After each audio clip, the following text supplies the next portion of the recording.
Hello and welcome to the Calmer You podcast. This is your host, Chloe Brotheridge. I'm a coach and a hypnotherapist, and I'm the author of The Anxiety Solution and Brave New Girl, which is out now. Thank you so much for listening today. This is a solo episode and a Brave New Girl edition of the podcast. So I'm going to be talking about confidence, which is the topic of my new book, Brave New Girl. And I'm going to talk about how confidence isn't necessarily all it seems. And I'm going to be sharing some really simple ways to grow your confidence. And I'm also going to be inviting you to join me in a challenge. And I've already had loads of people joining, and it's been so interesting to hear from you all. And so I'm really excited to share this with more people. As always, I want to invite you to come over to calmeryou.com/free and grab your free anxiety busting toolkit if you haven't already. I've got amazing resources in there, from worksheets to a hypnotherapy MP3 to affirmations to access to our online community to get support from other people who are experiencing the same things as you. This podcast is sponsored by Sweaty Betty. With beautiful and high-performance activewear from bomb sculpting leggings to supportive sports bras, Sweaty Betty has you covered for every single sport. From the gym to the yoga studio to, let's face it, relaxing or working from home, you will often find me wearing my favourite activewear brand, Sweaty Betty. Their bomb sculpting leggings have become my new favourites. I have to say, I feel really good in them. They just cut beautifully. And best of all, their leggings are built to last. They use high quality and durable fabrics. I actually have a pair of Sweaty Betty leggings from a couple of years ago that I still use and love. So Sweaty Betty are offering listeners 20% off when you enter the promo code CalmerYou on their website. So you can head over to sweatybetty.com/podcasts and enter the code CalmerYou, that's CalmerYou, and you get 20% off. Definitely check out their stuff. I think you're going to love it. So we look at people like Adele, and we assume that because she's so amazing at what she does, that she must be super confident. But the truth is that Adele has been known to get so nervous before her performances that she actually throws up. And we look at people like Mel Robbins. You might know Mel Robbins. Her book that's most famous is called The 5-Second Rule.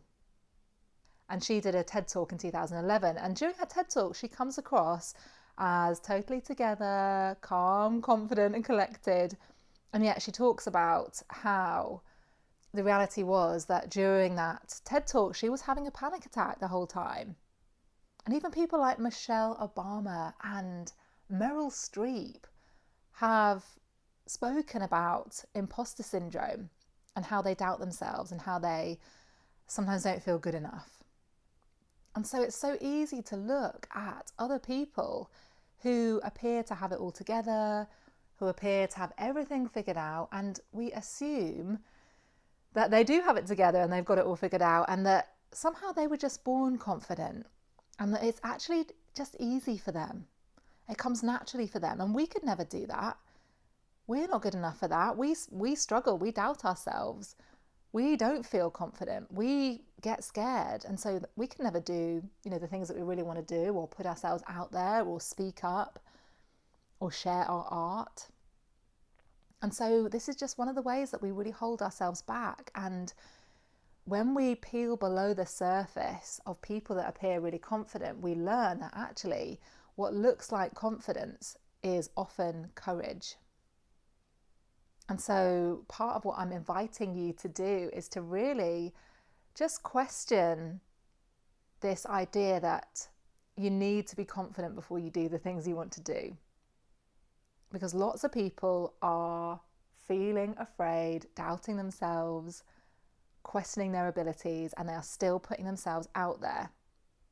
And you wouldn't necessarily know that they were not confident unless you really asked them, or they came out about that. So what if we just gave ourselves permission to be afraid but to take action anyway? What if doubting yourself was completely normal and not a sign that you're not good enough, and not a sign that you should not put yourself forward for things, but actually just a normal side effect of being a human being? What if, far from fear being a sign that you should run away or walk away from a situation, what if it was actually an invitation for you to walk towards that? What if imposter syndrome was not a sign that you are not good enough or a fraud, but actually just a sign that you are doing something that is outside of your comfort zone, you're doing something new, you're expanding your horizons, you're expanding what's possible for you, and you're learning and growing and stretching. So I just want you to think about what more we could give ourselves permission to do. You know, if we could say no more, if we had the confidence to say no more, if we had the confidence to ask for what we wanted and to do all the things that we've dreamed of doing, you know, what would we be capable of? And how much are we missing out on by holding ourselves back? And just think about this, how much time, how much energy, how much money are we missing out on because we don't feel that we're able to do and say what we really want, and we're held back by fears. Now, someone told me quite recently, I was in a kind of like a women's event where we were all talking about shame, I think it was, and it was just one of these situations like a women's circle where we were all sat in a circle and you had to take it in turns to speak and to share something. And obviously shame is a topic where it's not that easy to talk about. It's actually quite scary and it feels very vulnerable. And the teacher said something to me. She said, if your heart is racing, that means it's your turn.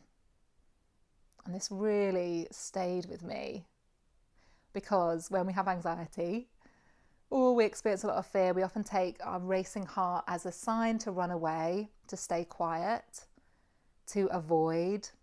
And of course, that's completely natural because the fear makes us want to avoid things. It's biologically helping us to run away or fight, or the unpleasantness of experiencing that anxiety or fear means that we, you know, intrinsically want to avoid it. But what if that racing heart was actually your invitation, your cue to speak, to walk towards that thing that you're afraid of? And so I've often found in moments where I'm experiencing fear about whether to take action on something or not, that there's a real moment where a choice emerges, where I can either walk towards something or I can walk away. And it might be for you a moment in a talk where you get the opportunity to ask a question, and there's that moment where you could put your hand up and ask the question, or you could just stay quiet. It might be that moment where you spot someone in a room that you really want to introduce yourself to, and you have that moment, your heart starts to race and you think, oh, I could go over and introduce myself, or I could just stay here and stay safe. And that moment when your heart starts to race, that's your cue to go and take that action. That's your cue to go and do the thing that means you are walking towards your fear. And there's really one thing that I've learned through managing my own anxiety and helping lots of other people, and it's that fear shrinks when we walk towards it. And actually fear tends to grow when we run away from it. You know, when we avoid situations, for me, I avoided parties. I never would go to a networking event. I was really intimidated by anyone new. And the more I avoided that, the more scary those sorts of situations became. And it was only by challenging myself and walking towards the fear that it started to reduce.